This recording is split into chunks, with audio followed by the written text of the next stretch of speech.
Hi ಸ್ನೇಹಿತರೆ, ನಮಸ್ತೆ. Knowledge ಗುರು YouTube ಚಾನಲ್ಗೆ ನಿಮ್ಗೆಲ್ರಿಗೂ ಸ್ವಾಗತ. ಸ್ನೇಹಿತರೆ, ನಾವೀಗಾಗಲೇ ದ್ವಿತೀಯ PUC ಭಾರತದ ಇತಿಹಾಸಕ್ಕೆ ಸಂಬಂಧಪಟ್ಟಂತೆ ಒಂದಷ್ಟು ಪ್ರಶ್ನೋತ್ತರಗಳನ್ನು ಚರ್ಚೆ ಮಾಡ್ತಾ ಇದ್ದು, ಇಲ್ಲಿವರೆಗೂ 18 ವಿಡಿಯೋಗಳು ಕಂಪ್ಲೀಟ್ ಆಗಿದೆ. ಇದು 19ನೇ ವಿಡಿಯೋ, ಅಂದರೆ ಪಾರ್ಟ್ 19. ಯಾರು ಆ ವಿಡಿಯೋಗಳನ್ನು ವಾಚ್ ಮಾಡಿಲ್ಲ, ದಯವಿಟ್ಟು ವಾಚ್ ಮಾಡ್ಕೊಂಡು ಬನ್ನಿ. ಪ್ಲೇಲಿಸ್ಟ್ನಲ್ಲಿ ಎಲ್ಲ ವಿಡಿಯೋಸ್ಗಳು ಸಿಗುತ್ತೆ ನಿಮಗೆ.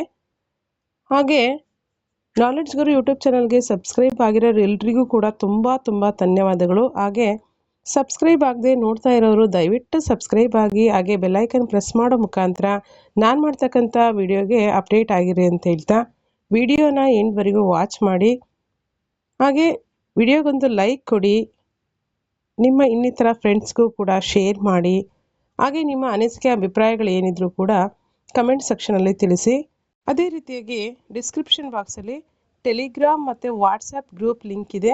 ದಯವಿಟ್ಟು ಅದಕ್ಕೆ ಜಾಯಿನ್ ಆಗೋದ್ರ ಮುಖಾಂತರ ಇನ್ನಿತರೆ ಮಾಹಿತಿಯನ್ನು ಆ ಮುಖಾಂತರ ನೀವು ಪಡೆದುಕೊಳ್ಬೋದು ಅಂತ ಹೇಳ್ತಾ, ಸ್ನೇಹಿತರೆ, ಈ ಒಂದು ದ್ವಿತೀಯ PUC ಭಾರತದ ಇತಿಹಾಸಕ್ಕೆ ಸಂಬಂಧಪಟ್ಟಂತೆ ನಾವು ಪ್ರಶ್ನಕೋಶವನ್ನು ಕುರಿತಾಗಿ ಚರ್ಚೆ ಮಾಡ್ತಾ ಇದ್ದು, ಆ ಒಂದು ಪ್ರಶ್ನೆಕೋಶ ಯಾರೆಲ್ಲ GPSTR, HSTR ಅಲ್ವಾ, PC, PSI, KSET, ನೆಟ್ಟು, KTET, CTET ಈ ರೀತಿ ಇತಿಹಾಸಕ್ಕೆ ಸಂಬಂಧಪಟ್ಟಂತೆ ಪರೀಕ್ಷೆಗಳಿಗೆ ಸಿದ್ಧತೆಯನ್ನು ನಡೆಸ್ತಾ ಇದ್ದೀರಾ ಅವರೆಲ್ಲರಿಗೂ ಕೂಡ PU ಕಾಲೇಜ್ ಲೆಕ್ಚರರ್ ಆಗಿರ್ಬೋದು.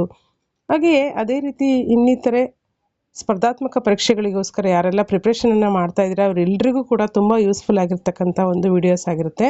ಸೊ ಹಾಗಾಗಿ ಈ ಒಂದು ವಿಡಿಯೋಗಳನ್ನು, ಹಿಂದಿನ ವಿಡಿಯೋಗಳನ್ನು ಯಾರು ಗಮನಿಸಿಲ್ಲ ಅವುಗಳನ್ನು ನೀಟಾಗಿ ವಾಚ್ ಮಾಡಿ. ನೆಕ್ಸ್ಟ್ ಈ ಒಂದು ಪಾರ್ಟ್ 19 ವಿಡಿಯೋವನ್ನು ವಾಚ್ ಮಾಡಿ ಅಂತ ಹೇಳ್ತಾ, ಸ್ನೇಹಿತರೆ, ನಿಮಗೆಲ್ರಿಗೂ ಈಗಾಗಲೇ ತಿಳಿದಿದೆ ಏನಂತಂದರೆ, ನಿನ್ನೆ ತಾನೇ ಈ ಒಂದು ಪ್ರಮುಖವಾಗಿರ್ತಕ್ಕಂಥ C&R ಬಂದಿರತಕ್ಕಂಥ ವಿಚಾರ ನಿಮಗೆಲ್ರಿಗೂ ಗೊತ್ತಿರ್ತಕ್ಕಂಥದ್ದು. ಏನಪ್ಪ C&R ಅಂತಂದರೆ, GPSTR, HSTR, PSTRಗೆ ಸಂಬಂಧಪಟ್ಟಂತೆ ಮತ್ತಷ್ಟು ವೃಂದ ಮತ್ತು ನೇಮಕಾತಿ ನಿಯಮಗಳಲ್ಲಿ ಒಂದಷ್ಟು ಬದಲಾವಣೆಗಳನ್ನು ಮಾಡಲಾಗಿದೆ.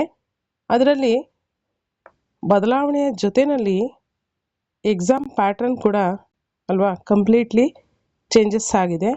ಅವುಗಳನ್ನು ಯಾರು ವಾಚ್ ಮಾಡಿಲ್ಲ, ಹಿಂದಿನ ವಿಡಿಯೋದಲ್ಲಿ ನಾನು ಒಂದು ವಿಚಾರಕ್ಕೆ ಸಂಬಂಧಪಟ್ಟಂತೆ GPSTR, PSTR, HSTR, C&R ರೂಲನ್ನು ಕುರಿತಾಗಿ ವಿಡಿಯೋವನ್ನು ಅಪ್ಲೋಡ್ ಮಾಡಿದ್ದೀನಿ, ಅದನ್ನು ಗಮನಿಸಿ.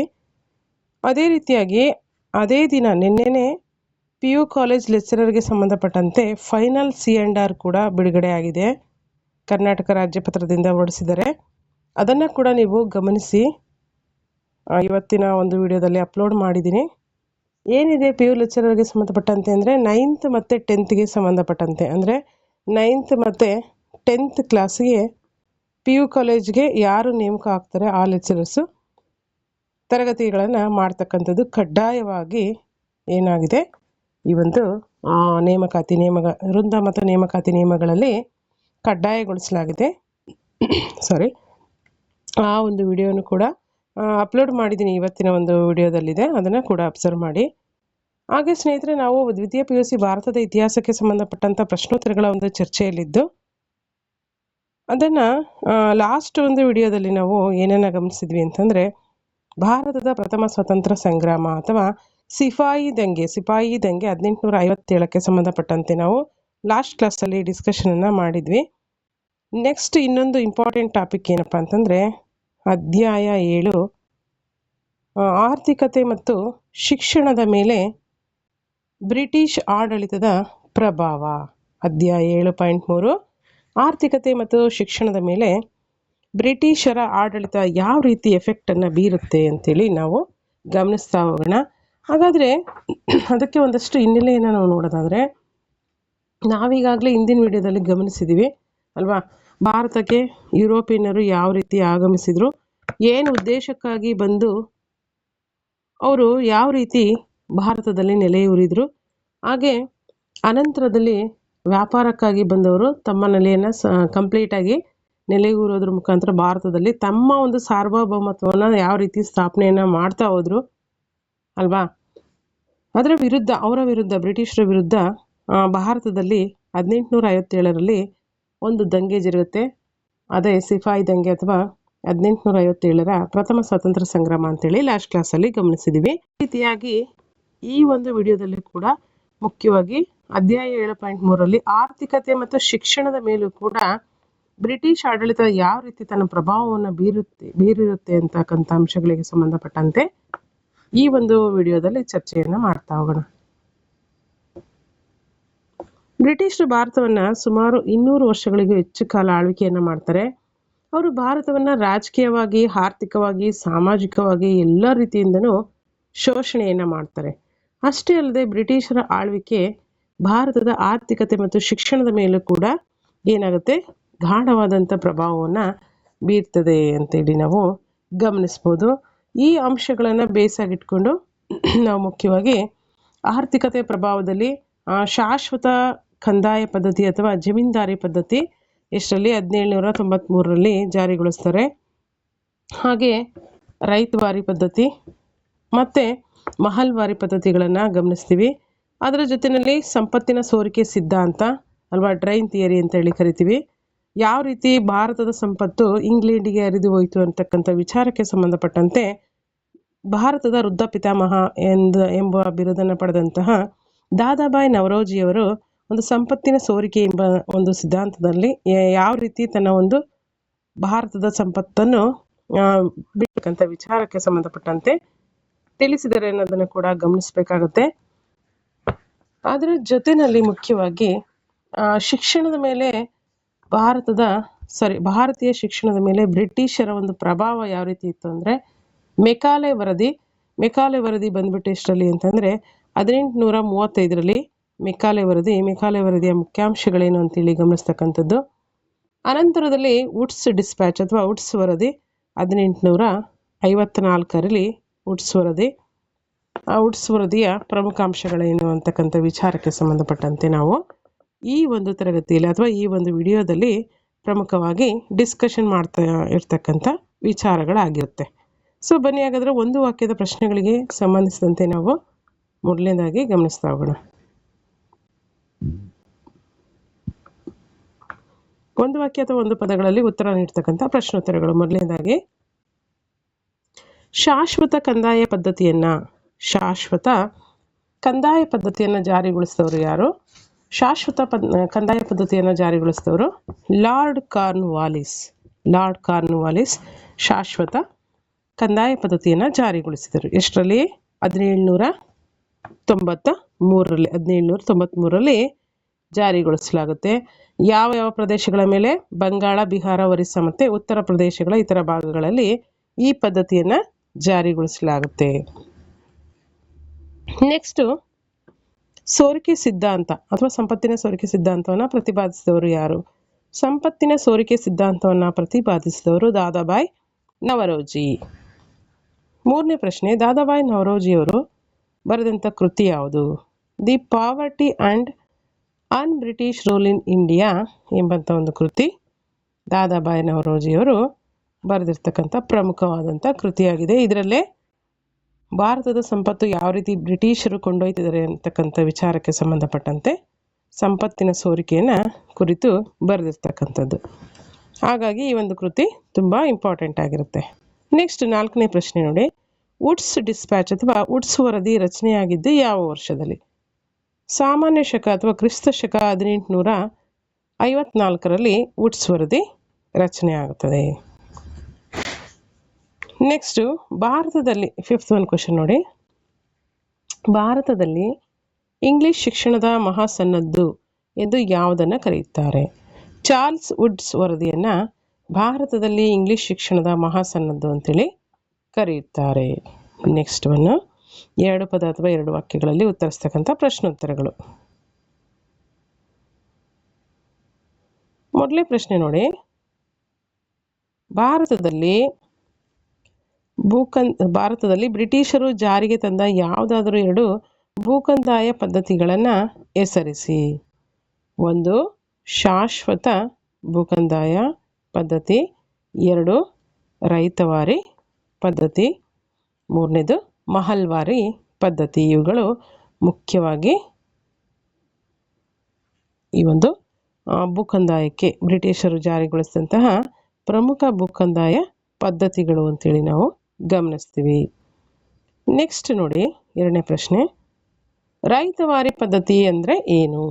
ನೋಡಿ, ಇವಾಗ GPSTR, PSTR, HSTR ಎಲ್ಲ ಎಕ್ಸಾಮ್ ಪ್ಯಾಟರ್ನ್ ಚೇಂಜ್ ಆಗಿದೆ. ಅಲ್ಲಿ ನಾವು ಪೇಪರ್ 1ನಲ್ಲಿ ಗಮನಿಸಿದ್ದೀವಿ ಅಲ್ವಾ, 150 ಮಾರ್ಕ್ಸ್ಗೆ MCQs ಇರುತ್ತೆ. ಪೇಪರ್ 2ನಲ್ಲಿ ಅವರವರ ಒಂದು ನಿರ್ದಿಷ್ಟ ಪತ್ರಿಕೆ ಸ್ಪೆಸಿಫಿಕ್ ಪೇಪರ್ ಇರುತ್ತೆ.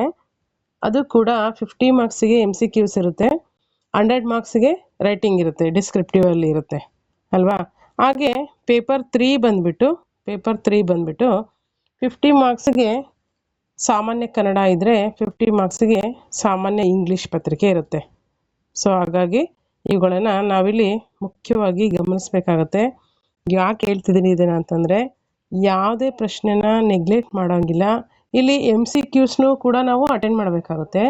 ಇನ್ನೊಂದು ಕಡೆ ಡಿಸ್ಕ್ರಿಪ್ಟಿವ್ ಮಾದರಿಯಲ್ಲೂ ಕೂಡ ಬರಿಬೇಕಾಗುತ್ತೆ. ಈ ಸಲ ಹೊಸದಾಗಿ HSTRನಲ್ಲಿ ಡಿಸ್ಕ್ರಿಪ್ಟಿವ್ ಪ್ರಶ್ನೆ ಪತ್ರಿಕೆ ಅಥವಾ ಕ್ವಶನ್ ಪ್ಯಾಟರ್ನ್ನ ಬಿಟ್ಟಿರೋದ್ರಿಂದ ಯಾವ ರೀತಿ ಬರ್ತದೆ, ಕ್ವಶನ್ ಯಾವ ರೀತಿ ರೈಸ್ ಆಗುತ್ತೆ ಅಂತ ಹೇಳೋಕ್ಕಾಗಲ್ಲ. ಬಟ್ ನಮಗೆ ಈಗಾಗಲೇ GPSTR 2 ಮಾರ್ಕ್ಸ್ ಕ್ವಶನ್ ಮತ್ತು 3 ಮಾರ್ಕ್ಸ್ ಕ್ವಶನು 3 ಮಾರ್ಕ್ಸ್ ಕ್ವಶನ್ ಮತ್ತು 4 ಮಾರ್ಕ್ಸ್ ಕ್ವಶನ್ನು ಆಲ್ರೆಡಿ ಗೊತ್ತಿದೆ ಯಾವ ರೀತಿ ಕೊಡ್ತಾ ಇದ್ರು. ಆ ಕ್ವಶನ್ಸ್ ಎಲ್ಲ ಕ್ವಶನ್ ಪೇಪರಲ್ಲೆಲ್ಲ ನೋಡಿದರೆ ನಮಗೆ ಗೊತ್ತಾಗುತ್ತೆ. ಸೊ ಆ ಒಂದು ಬೇಸ್ನಲ್ಲೇ ನಾವು ಓದ್ತಾ ಇರಬೇಕಾಗುತ್ತೆ. ಫರ್ದರ್ ಡೀಟೇಲ್ಸನ್ನು ನಾವು ಏನು ನೋಟಿಫಿಕೇಶನ್ ಬಿಡ್ತಾರೆ ಅದರಲ್ಲೇ ನಮಗೆ ಕಂಪ್ಲೀಟಾಗಿ ತಿಳಿದು ಬರುತ್ತೆ. ಸೊ ಹಾಗಾಗಿ ಇಲ್ಲಿ ಈ ರೀತಿ ನಾನು ಯಾಕೆ ಹೇಳ್ತಿದ್ದೀನಿ ಅಂತಂದರೆ, ಈ ರೈತವಾರಿ ಪದ್ಧತಿ ಅಂದರೆ ಏನು ಅಲ್ವಾ, ಈ ರೀತಿ 2 ಮಾರ್ಕ್ಸಿಗಾದರೂ ಕೇಳ್ಬೋದು, ಅಥವಾ ಅದರ ಪ್ರಮುಖ ಅಂಶಗಳನ್ನು ಕುರಿತಾಗಿ ಬರೀರಿ ಅಂತನಾದ್ರು ಕೇಳ್ಬೋದು 3 ಮಾರ್ಕ್ಸಿಗೆ. ಈ ರೀತಿ ಪ್ರಶ್ನೆಗಳಿರುತ್ತೆ. ಎಲ್ಲ ಈಸಿ ಅಂತಲೇ ಇರುತ್ತೆ, ಬಟ್ ನಮ್ಮದೇ ಆಗಿರ್ತಕ್ಕಂಥ ವರ್ಡ್ಸನ್ನು ಹಾಕೋದ್ರಿಂದ ಅಲ್ಲಿ ಮಾರ್ಕ್ಸು ಸಿಗೋದಿಲ್ಲ. ಅಥೆಂಟಿಕ್ ಆಗಿರ್ತಕ್ಕಂಥ ಟೆಕ್ಸ್ಟ್ ಬುಕ್ನಲ್ಲಿ ಇರ್ತಕ್ಕಂಥ ವರ್ಡ್ಸ್ಗಳನ್ನು ಅಲ್ಲಿ ಸೇರಿಸಿದರೆ ಮಾತ್ರ ಅಲ್ಲಿ ಏನಾಗುತ್ತೆ, ಫುಲ್ ಮಾರ್ಕ್ಸ್ ಸಿಗೋವಂಥದ್ದಾಗಿರುತ್ತೆ. ಸೊ ಹಾಗಾಗಿ ನಾನು ಹೇಳ್ತಾ ಇರೋದು, ಯಾವುದೇ ಕ್ವಶನನ್ನು ನೆಗ್ಲೆಕ್ಟ್ ಮಾಡೋ ಹಾಗಿಲ್ಲ. ಏಕೆಂದರೆ ಎಕ್ಸಾಮ್ ಪ್ಯಾಟರ್ನಲ್ಲಿ ಎಲ್ಲ ಕೂಡ ಚೇಂಜಸ್ ಆಗಿದೆ. ಹಾಗಾಗಿ ನಾವು ಇವನ್ನೆಲ್ಲ ಗಮನಿಸಬೇಕಾಗುತ್ತೆ. ಹಾಗಾದರೆ ಬನ್ನಿ, ಎರಡನೇ ಪ್ರಶ್ನೆ ಏನಿದೆ ಅಂತೇಳಿ ಗಮನಿಸೋಣ. ರೈತವಾರಿ ಪದ್ಧತಿ ಅಂದ್ರೇನು ಅಲ್ವಾ. ಬ್ರಿಟಿಷ್ ಈಸ್ಟ್ ಇಂಡಿಯಾ ಕಂಪನಿಯು ರೈತರನ್ನ ಭೂ ಒಡೆಯರನ್ನಾಗಿ ಮಾಡಿ ಅವರಿಂದ ನೇರವಾಗಿ ತೆರಿಗೆ ವಸೂಲಿ ಮಾಡುವ ಪದ್ಧತಿಗೆ ರೈತವಾರಿ ಪದ್ಧತಿ ಅಂತೇಳಿ ಕರೀತಾರೆ. ಯಾರು? ಬ್ರಿಟಿಷ್ ಈಸ್ಟ್ ಇಂಡಿಯಾ ಕಂಪನಿ ರೈತರನ್ನ ಭೂ ಒಡೆಯರನ್ನಾಗಿ ಮಾಡಿ ಅವರಿಂದ ನೇರವಾಗಿ ತೆರಿಗೆ ವಸೂಲಿ ಮಾಡುವ ಒಂದು ಪದ್ಧತಿಯನ್ನ ರೈತವಾರಿ ಪದ್ಧತಿ ಅಂತೇಳಿ ಕರೀತಾರೆ. ಹಾಗಾದರೆ ಮಹಲ್ವಾರಿ ಪದ್ಧತಿ ಎಂದರೇನು? ಥರ್ಡ್ ಒನ್ ಕ್ವಶನ್ ನೋಡಿ, ಮಹಲ್ವಾರಿ ಪದ್ಧತಿ ಎಂದರೇನು? ಇಲ್ಲಿ ಬ್ರಿಟಿಷರು ಒಂದು ಅಥವಾ ಒಂದಕ್ಕಿಂತ ಹೆಚ್ಚು ಹಳ್ಳಿಗಳನ್ನು ಒಳಗೊಂಡಿರ್ತಕ್ಕಂಥ ಮಹಲ್ಗಳಿಗೆ, ಒಂದು ಅಥವಾ ಒಂದಕ್ಕಿಂತ ಹೆಚ್ಚು ಹಳ್ಳಿಗಳನ್ನು ಒಳಗೊಂಡ ಮಹಲ್ಗಳಿಗೆ ಭೂ ಹಕ್ಕುಗಳನ್ನು ನೀಡಿ ಮಹಲ್ಗಳಿಂದ ನೇರವಾಗಿ ಕಂದಾಯ ವಸೂಲಿ ಮಾಡುವ ಪದ್ಧತಿಗೆ ಮಹಲ್ವಾರಿ ಪದ್ಧತಿ ಅಂತೇಳಿ ಕರೀತಾರೆ. ಇಲ್ಲಿ ಮಹಲ್ ಅಂತಂದ್ರೆ ಏನಂತಂದ್ರೆ ಒಂದು ಕಂದಾಯ ಘಟಕವನ್ನು ಮಹಲ್ ಅಂತೇಳಿ ನಾವು ಗುರುತಿಸ್ತಕ್ಕಂಥದ್ದು. ಒಂದು ಕಂದಾಯ ಘಟಕವನ್ನು ಮಹಲ್ವಾರಿ ಅಂತೇಳಿ ಕರೀತಕ್ಕಂಥದ್ದು. ಏನು ಮಹಲ್ವಾರಿ ಪದ್ಧತಿ ಅಂದರೆ, ಬ್ರಿಟಿಷರು ಒಂದು ಅಥವಾ ಒಂದಕ್ಕಿಂತ ಹೆಚ್ಚು ಹಳ್ಳಿಗಳನ್ನು ಏನು ಮಾಡ್ತಾರೆ, ಒಳಗೊಂಡಿರ್ತಕ್ಕಂಥ ಮಹಲ್ಗಳಿಗೆ, ಮಹಲ್ ಅಂದರೆ ಹೇಳಿದ್ನಲ್ಲ ಒಂದು ಕಂದಾಯ ಘಟಕ, ಆ ಒಂದು ಮಹಲ್ಗಳಿಗೆ ಭೂ ಹಕ್ಕುಗಳನ್ನು ನೀಡ್ತಾರೆ. ಅವುಗಳಿಂದ ಏನಾಗುತ್ತೆ, ಆ ಮಹಲ್ಗಳಿಂದನೇ ನೇರವಾಗಿ ಕಂದಾಯ ವಸೂಲಿ ಮಾಡುವಂಥ ಒಂದು ಪದ್ಧತಿಗೆ ಮಹಲ್ವಾರಿ ಪದ್ಧತಿ ಅಂತೇಳಿ ಕರೀತಾರೆ. ನೆಕ್ಸ್ಟ್ 4ನೇ ಪ್ರಶ್ನೆ,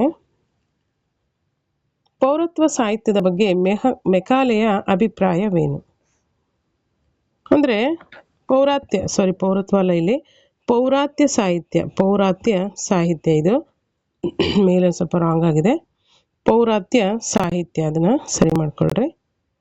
ಪೌರಾತ್ಯ ಸಾಹಿತ್ಯದ ಬಗ್ಗೆ ಮೆಕಾಲೆಯ ಅಭಿಪ್ರಾಯ ಏನಪ್ಪ ಅಂತಂದರೆ, ಪೌರಾತ್ಯ ಕಲಿಕೆಯು ಪಾಶ್ಚಾತ್ಯ ಕಲಿಕೆಗಿಂತ ತೀರಾ ಕಳಪೆಯಾದದ್ದು ಅಂತೇಳಿ ಮೆಕಾಲೆ ತನ್ನ ವರದಿಯಲ್ಲಿ ವಾದವನ್ನು ಮಂಡಿಸಿದ್ದಾನೆ. ಅಂತಂದರೆ ಈತ ಏನು ಹೇಳ್ತಾನೆ ಅಂತಂದರೆ, ಈ ಒಂದು ಭಾರತ ಮತ್ತು ಇವನ ಒಂದು ಕೋಟ್ ಈ ಒಂದು ಲೈನ್ಸನ್ನು ಕೊಟ್ಟುಬಿಟ್ಟು ಇದು ಯಾರ ಹೇಳಿಕೆ ಅಂತಲೂ ಕೂಡ ಕೇಳ್ತಕ್ಕಂಥ ಸಾಧ್ಯತೆಗಳಿರುತ್ತೆ. ಇವುಗಳನ್ನು ಅಬ್ಸರ್ವ್ ಮಾಡಿ.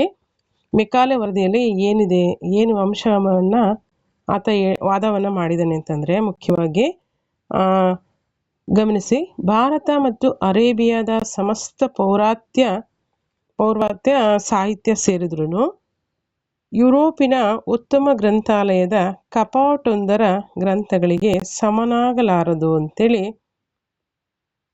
ಹೇಳಿರ್ತಕ್ಕಂಥದ್ದು ಯಾರು? ಮೆಕಾಲೆ ತನ್ನ ಒಂದು ಇಂಗ್ಲಿಷ್ ಶಿಕ್ಷಣದ ಒಂದು ವರದಿಯಲ್ಲಿ, ಮೆಕಾಲೆ ವರದಿಯಲ್ಲಿ ಹೇಳಿರ್ತಕ್ಕಂಥ ಒಂದು ವಿಚಾರವಾಗಿದೆ, ವಾದವಾಗಿದೆ. ಇದನ್ನು ಕೂಡ ನೆನ್ಪಿಟ್ಕೊಳ್ರಿ ಇದ್ರ ಜೊತೆಯಲ್ಲಿ. ನೆಕ್ಸ್ಟ್ ನಾನು ಗಮನಿಸ್ತಾ ಹೋಗುವಂಥ ವಿಚಾರ ಏನಪ್ಪ ಅಂತಂದರೆ, 15ರಿಂದ 20 ವಾಕ್ಯಗಳಲ್ಲಿ ಉತ್ತರಿಸ್ತಕ್ಕಂಥ ಪ್ರಶ್ನೋತ್ತರಗಳು. ನೋಡಿ, ಸೋರಿಕೆ ಸಿದ್ಧಾಂತ ಅಂದ್ರೆ ಏನು, ಅಥವಾ ಸೋರಿಕೆ ಸಿದ್ಧಾಂತವನ್ನು ಕುರಿತು ಬರೆಯಿರಿ ಅಂತೇಳಿ 3 or 4 ಮಾರ್ಕ್ಸಿಗೆ ಕೇಳ್ಬೋದು. ಇದನ್ನ ತುಂಬ ಚೆನ್ನಾಗಿ ನೀಟಾಗಿ ಎಕ್ಸ್ಪ್ಲೈನ್ ಮಾಡ್ಬೋದು. ಹಾಗಾದರೆ ಭಾರತದ ವಯೋವೃದ್ಧ ಅಥವಾ ಭಾರತದ ವೃದ್ಧ ಪಿತಾಮಹ ಅಂತಲೇ ಕರೆಯುವಂತಹ ಯಾರು ಹೆಸರುವಾಸಿಯಾಗಿರ್ತಕ್ಕಂತಹ ದಾದಾಬಾಯಿ ನವರೋಜಿಯವರು ಆಧುನಿಕ ಭಾರತದ ಪ್ರಸಿದ್ಧ ಆರ್ಥಿಕ ತಜ್ಞರಾಗಿದ್ದು, the poverty and un British rule in India, the poverty and un British rule of India ಎಂಬಂಥ ಒಂದು ಕೃತಿಯನ್ನು ಬರೆದಿರ್ತಾರೆ. ಈ ಒಂದು ಕೃತಿಯಲ್ಲಿ ಸಂಪತ್ತಿನ ಸೋರಿಕೆ ಸಿದ್ಧಾಂತವನ್ನು ಸಂಪೂರ್ಣವಾದ ವಿವರಣೆಯನ್ನು ಇಲ್ಲಿ ತಿಳಿಸಲಾಗಿರುತ್ತೆ.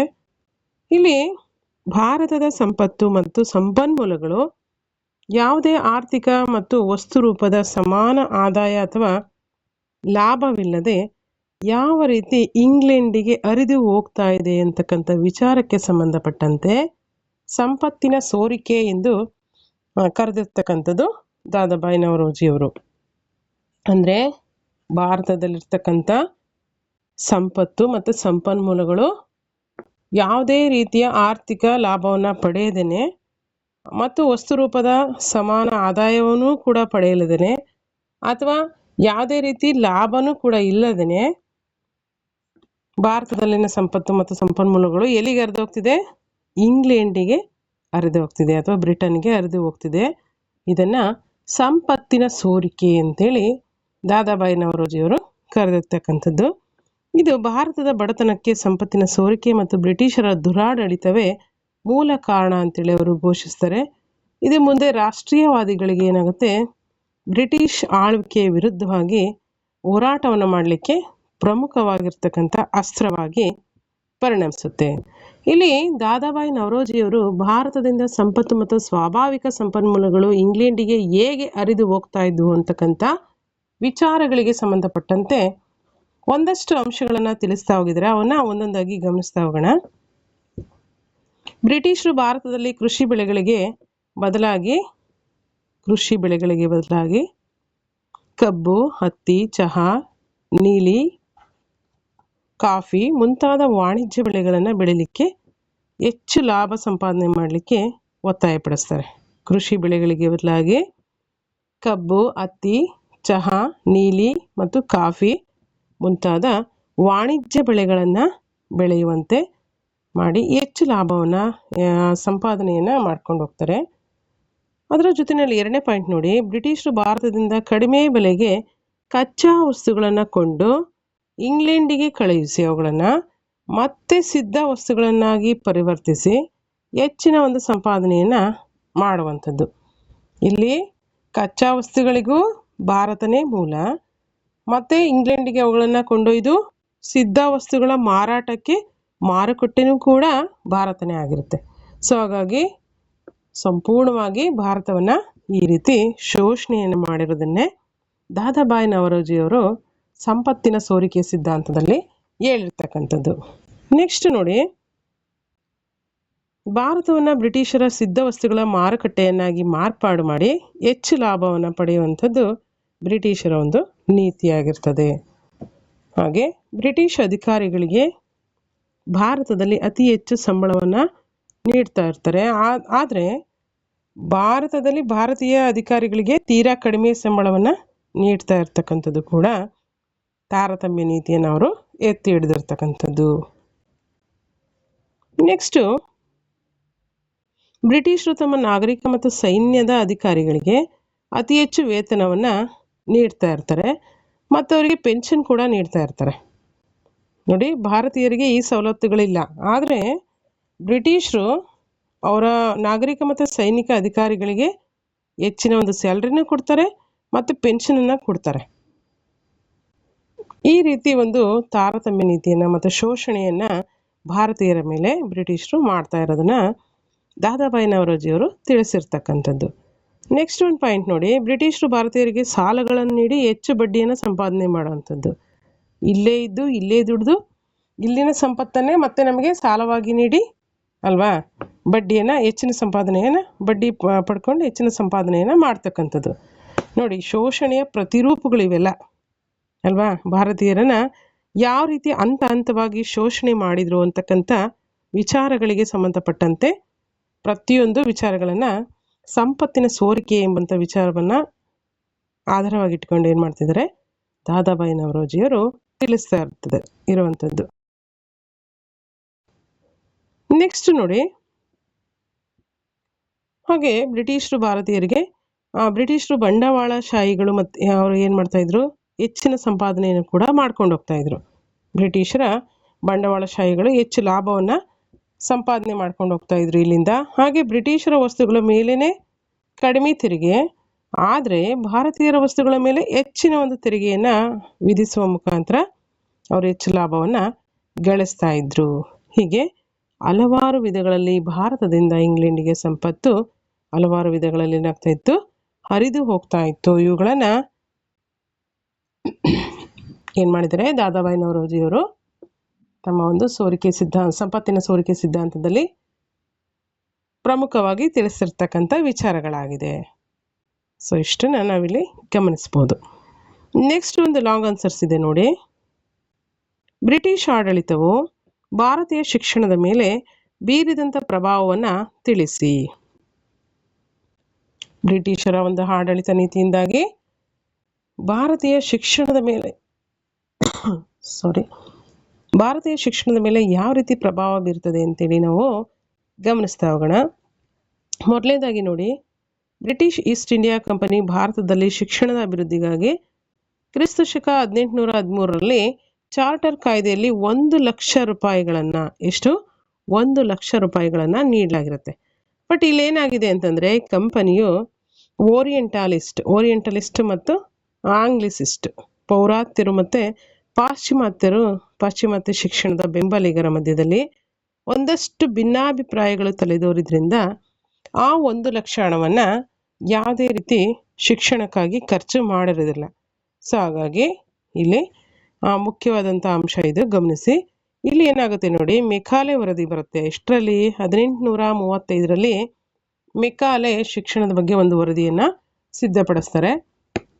ಏನು ವಿಷಯ ಅಡಗಿದೆ ಇದರಲ್ಲಿ ಅಂತಂದರೆ, ಭಾರತದಲ್ಲಿ ಯಾವ ರೀತಿಯ ಶಿಕ್ಷಣವನ್ನು ನೀಡಬೇಕು ಎಂಬಂಥ ವಿಚಾರಗಳಿಗೆ ಸಂಬಂಧಪಟ್ಟಂತೆ 2 ಗುಂಪುಗಳ ನಡುವೆ ಭಿನ್ನಾಭಿಪ್ರಾಯಗಳು ಇಲ್ಲಿ ಬಗೆಹರಿಸೋದಕ್ಕೋಸ್ಕರ ಅಂದಿನ ಗವರ್ನರ್ ಜನರಲ್ ಆಗಿದ್ದಂತಹ ಲಾರ್ಡ್ ವಿಲಿಯಂ ಬೆಂಟಿಕ್ಕನು ಮೆಕಾಲೆಯನ್ನು ಶಿಕ್ಷಣದ ಮಂತ್ರಿಯಾಗಿ ನೇಮಕ ಮಾಡ್ತಾರೆ.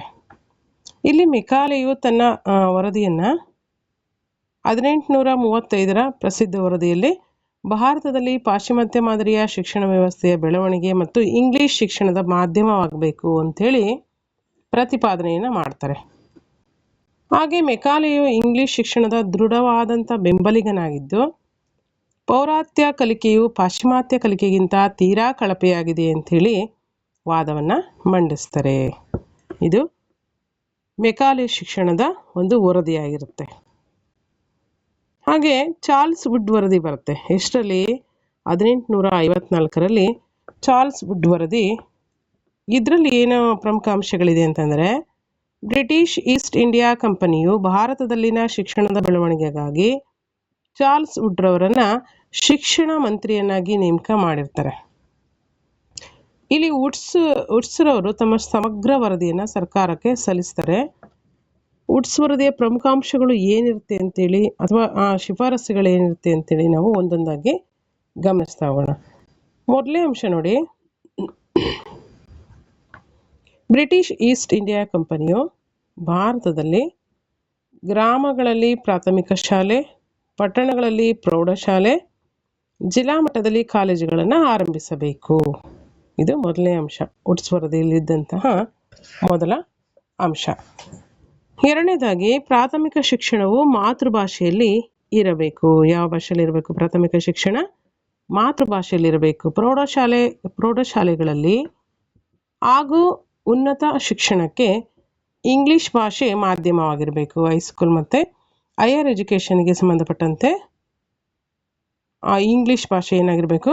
ಭಾಷಾ ಮಾಧ್ಯಮವಾಗಿರಬೇಕು ಅಂತ ಹೇಳ್ತಾ ಇದ್ದಾರೆ. ಹಾಗೆ ಮೂರನೇ ಒಂದು ಅಂಶ, ಖಾಸಗಿ ಶಿಕ್ಷಣ ಸಂಸ್ಥೆಗಳಿಗೆ ಅನುದಾನವನ್ನು ಕೂಡ ನೀಡಬೇಕು. ಖಾಸಗಿ ಶಿಕ್ಷಣ ಸಂಸ್ಥೆಗಳಿಗೆ ಅನುದಾನವನ್ನು ನೀಡಬೇಕು. ನಾಲ್ಕನೇ ಅಂಶ, ಸಾರ್ವಜನಿಕ ಇಲಾಖೆಗಳನ್ನು ಸ್ಥಾಪನೆ ಮಾಡಬೇಕು ಶಿಕ್ಷಣಕ್ಕಾಗಿ. ನೆಕ್ಸ್ಟ್ ಐದನೇ ಅಂಶ, ಲಂಡನ್ ವಿಶ್ವವಿದ್ಯಾಲಯದ ಮಾದರಿಯಲ್ಲಿ ಬಾಂಬೆ, ಮದ್ರಾಸ್ ಮತ್ತು ಕಲ್ಕತ್ತಾಗಳಲ್ಲಿ ವಿಶ್ವವಿದ್ಯಾಲಯಗಳು ಇಲ್ಲಿ ಸ್ಥಾಪನೆ ಆಗಬೇಕು. ಆಗ್ತಾ ಇರ್ತಕ್ಕಂಥದ್ದು, ಅಂದರೆ ಸ್ಥಾಪನೆ ಆಗಿರ್ತಕ್ಕಂಥದ್ದು. ನೆಕ್ಸ್ಟ್, ಶಿಕ್ಷಕರ ತರಬೇತಿ ಶಾಲೆಗಳು ಕೂಡ ಆರಂಭಿಸಬೇಕು.